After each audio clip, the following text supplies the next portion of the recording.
Hey everyone, it's Tara. Welcome back to my channel, Tara Talks Books, where we talk everything bookish.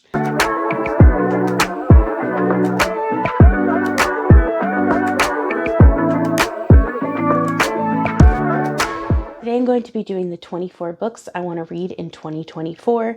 So I'm going to do this challenge this year of books that I already own that are on my shelves. I've picked 24 books that have been on my shelves for quite some time, but I am still interested in reading. I just keep on putting them off for some reason or another. So I picked them out and I put them in a jar, and I'm going to pick them out each month. And so I'll have to read 2 a month to meet the challenge, and I will randomly pick them out of the jar and hopefully get to them throughout that month. So without further ado, let's look at the books that I picked for the 24 books in 2024. So the first 2 on my list are actually historicals, and the first one is The Heiress Gets a Duke by Harper St. George, and this one has just been on my shelf for a really long time, and there's nothing, I don't know why I don't go towards it, because I've heard such good things about this entire series, so I really just need to get to it. The next one is An English Bride in Scotland. So this one I believe is like Highlander, and it's by Lindsay Sands. I don't think I've tried Lindsay Sands, but I did want to give her a shot, and this is one of the first books that I picked up for her, and I know it's the first one in a series, so I really just need to get to it. The next one I have is Finlay Donovan is Killing It by Elle Cosimano.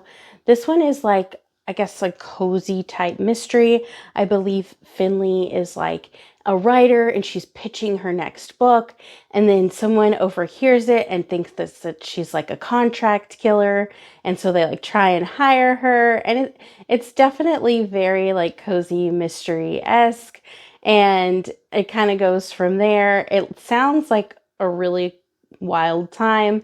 I've heard good things about it and I want to get to it. I just haven't, so it is on my list for 2024.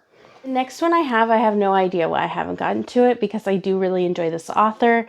I've read one of their books, but I really loved that book, so I want to get to this one. And that one is The Invisible Life of Addie LaRue by V.E. Schwab. Again, I've heard excellent things about this and I enjoyed the author, so I believe this is about Addie, and she makes a deal with, I think it's like the devil, to live forever, to kind of get out of a situation that she's in. However, that deal kind of backfires because she lives forever, but nobody remembers her. And I don't know much more than that, and I kind of want to go in without not knowing much more than that, because I've heard good things about it, and I kind of want to go in without knowing too much. So the next couple I have, I know why I've put them off, and it's simply because I know they're going to make me cry. They are hard-hitting books, and they deal with darker themes, darker topics, and so I know that's why I've put them off. But they're supposed to be amazing books, so I really want to get to them. And the first one is Beartown by Frederick Bachman. This one is about I think a hockey town, and something occurs within the town, and there ends up being a trial, and it's this girl against the town, or her family against the town, and something unfolds throughout it, and it's definitely a bit of a darker themes, and it's definitely sad. But I've heard it's excellent, so I really want to get to it. I just know it's going to be a tougher read. So kind of same one for this one. It's A Spark of Light by Jodi Picoult. I have wanted to try Jodi Picoult, but I know this one is, I believe it's about a mass shooting. So it definitely goes into darker themes, things happen.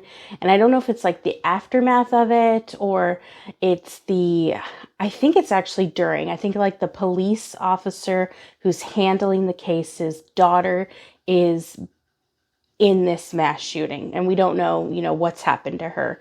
So it goes from there, and it's supposed to be good. So it's supposed to be well written and a good story. So I definitely want to get to it, but again, it's darker themes, and so it's definitely probably going to make me cry. I definitely cry at books, so it is what it is, but I definitely want to get to it. So again, going along with that theme, the next book is My Dark Vanessa by Kate Elizabeth Russell. This has been on my TBR for quite some time, and the reason I haven't gotten to it is because, again, it's darker, it's going to be sad, and it's going to be thought-provoking. It follows a girl who has aged out of high school. She's older, but her former teacher ends up getting indicted for I think it's sexual assault or something along that lines with an underage student. And her high school boyfriend was her teacher, which obviously is completely inappropriate. And she's realizing that relationship wasn't what it was, that he was clearly basically a predator. So it goes on to that and her realization of it. And so it definitely is going to be a harder read to read. And yeah, so that is why I've been putting it off, but I definitely want to read it. I've just heard amazing things about how it's written. So it takes this darker topic and it is explored well. So we're going to start sensing a theme. And again, another one that I've put off is The Nightingale by Kristen Hanna. So it's about sisters during World War II, and they're kind of separated during this time, and things happen. It is a chunker of a book as well, but I feel like I will enjoy it. It is a historical fiction. I do enjoy historical fiction, but I know I've heard that it is very sad at times, but it is a good one. So I do want to give it a shot. I have read from Kristen Hanna before and have enjoyed her writing. So I feel like I'm going to enjoy it as a book, but I just know there are going to be moments of sadness in it. So that's probably why I've put it off, but I do want to get to it. There's a few more historical fictions, and for some reason this year, I have not read as many as I did in previous years. And I don't really know why, other than they tend to go over topics that are sad. So I definitely want to change that. Historical fiction is one of my favorite genres other than romance. So I do want to get to them. The next one is The Personal Librarian by Marie Benedict and Victoria Christopher Murray.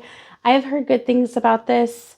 So this is about a librarian who is forced to pass as white so that she can continue being a librarian in this very well-known library. So it obviously is a historical fiction. I definitely want to try this one.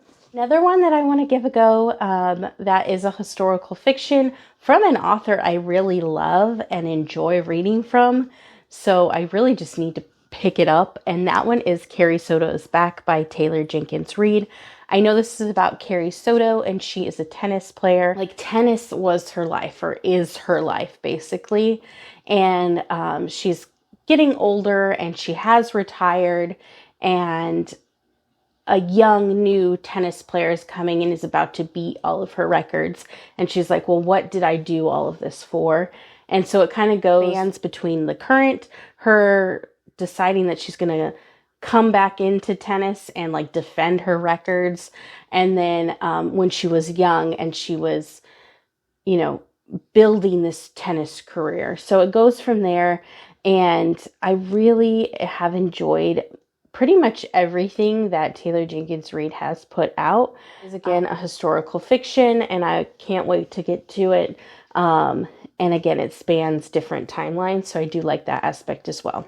Next one I have is also from an author that I enjoy her books. I believe I've read her one of her young adult, and then I've also read some of her children's books that I really enjoy.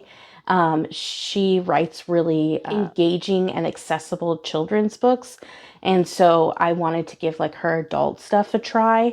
and that is Jacqueline Woodson, and this one is Red at the Bone.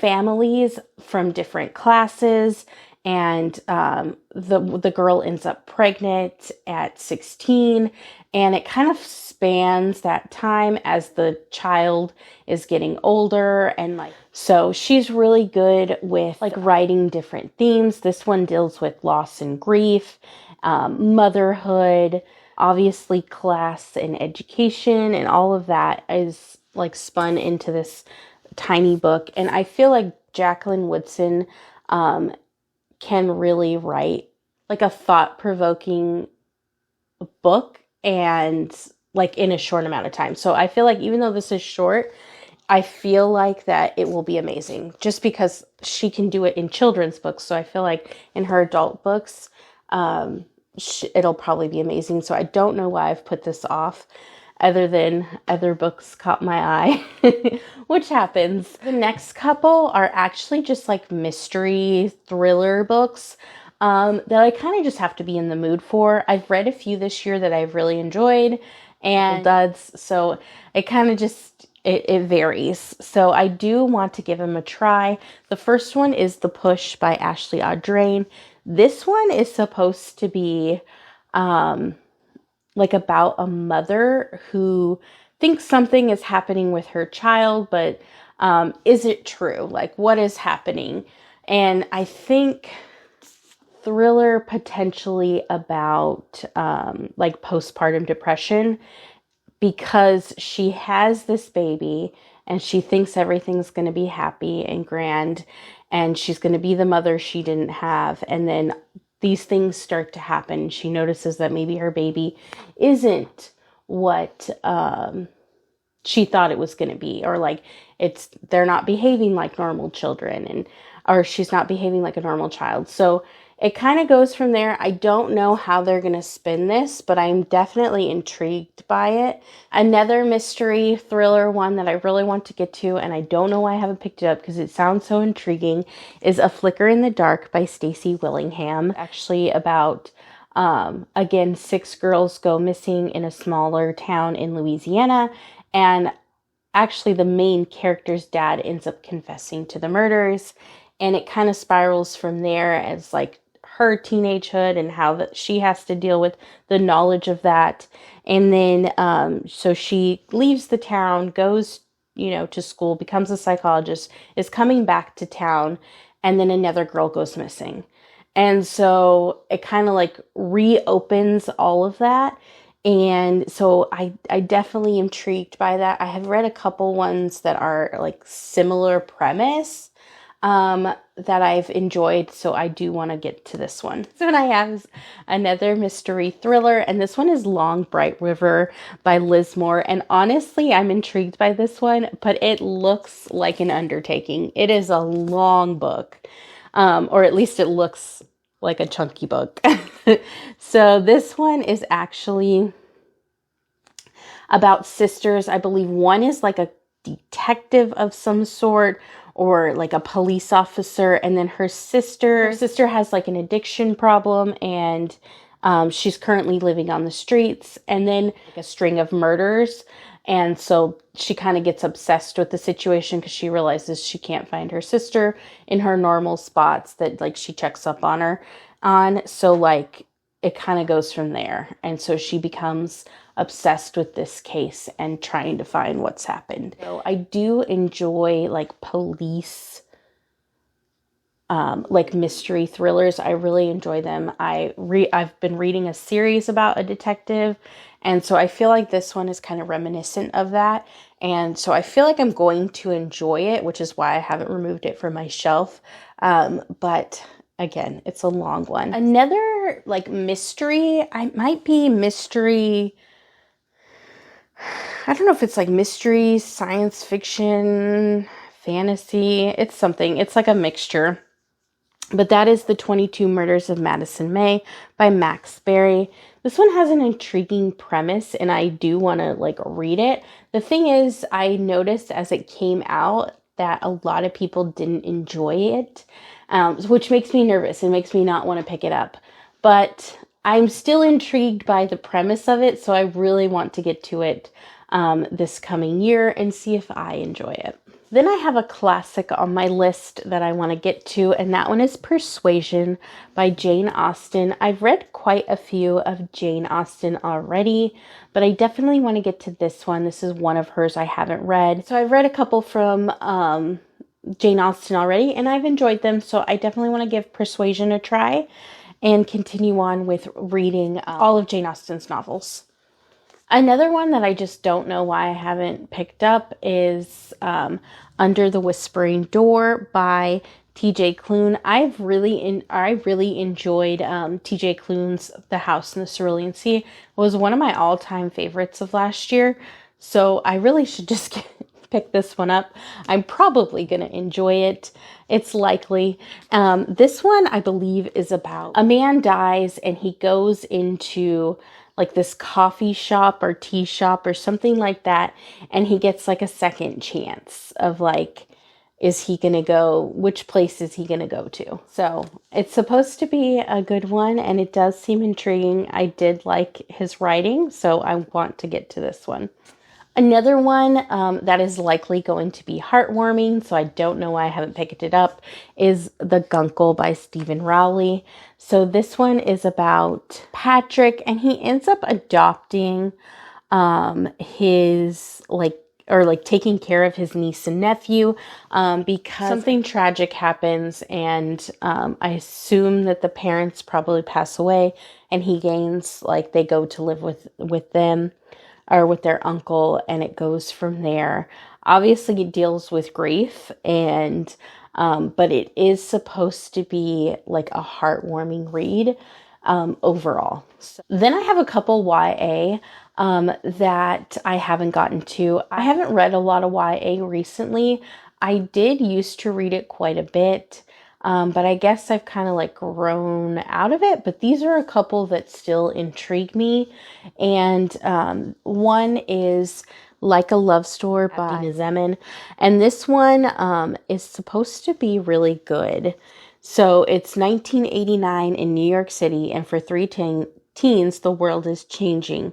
So Reza is an Iranian boy who has just moved to the city with his mother. He's terrified that people will find out he's gay, since all he knows of gay life are the media images of men dying of AIDS. Judy is an aspiring fashion designer who worships her uncle Stephen, a gay man with AIDS who devotes his time to activism as a member of ACT UP. Judy has never imagined finding romance until she falls for Reza and they start dating. Art is Judy's best friend, their school's only out and proud teen. He rebels against his conservative family by documenting the AIDS crisis through his photographs. As Reza and Art grow closer, Reza struggles to find a way out of his deception that won't break Judy's heart and destroy the most meaningful friendship he's ever known. Oh, wow. So this one sounds like a roller coaster of emotions. So I definitely want to get to it. It definitely sounds really intriguing as a YA, which again is why I've kept it for so long, because I do want to read it. Next one I have is We Are Not From Here by Jenny Torres Sanchez. I believe this one is about, so this follows three teens as they make their way. They have to flee their home country. The town they live in is definitely not safe, and so they flee from Guatemala through Mexico, trying to make it to the United States, and it goes from there, and it's their journey and everything that happens in between. So this one is supposed to be really good, and I definitely want to try it. So the last four are all romances that I just don't know why I haven't picked up. I tend to read a lot of romance, so I can't tell you why I haven't read it, especially this one. Beach Read by Emily Henry. This is supposed to be an amazing book, and I've read from Emily Henry before. She's a good writer, so I don't know why I haven't picked it up. This is about two writers with writer's block. They are vacationing, they're vacationing in like beach houses next to each other. The female main character just inherited her house from her dad, but it comes with the knowledge of that he actually had like a second family and he's passed away. And so he can't explain to her like what happened, what's going on, and like why he did this. And so she's kind of dealing with that grief and the understanding of that, and looking at like her childhood of like what she knows is kind of like turned upside down. And so it goes from there. So she's having writer's block, and then her neighbor, who is also a writer, is also having writer's block. And they decide to switch places. Like, so she writes romance, and I think he writes a different genre. And so they're like, well, why don't we try,